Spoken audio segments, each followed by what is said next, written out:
Oval వేదికగా ఇంగ్లాండ్తో జరుగుతున్న 5వ టెస్టులో టీమిండియా ఓ రికార్డును తిరగరాసింది. ఓ టెస్టు సిరీస్లో అత్యధిక పరుగుల విభాగంలో భారత్ తమ పూర్వపు రికార్డును బద్దలు కొట్టింది.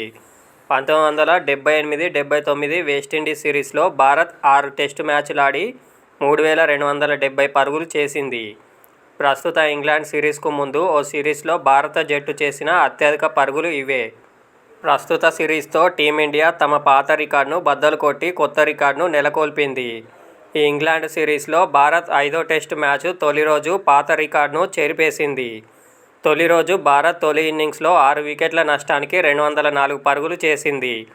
ఈ స్కోరుతో ఈ సిరీస్లో భారత్ పరుగుల సంఖ్య 3393 పరుగులకు చేరింది. ఈ సిరీస్ మొత్తంలో భారత్ చేసిన ఈ పరుగులు 1995 నుంచి ఓ సిరీస్లో ఓ జట్టు చేయబడిన అత్యధిక పరుగులు కూడా కావడం మరో విశేషం.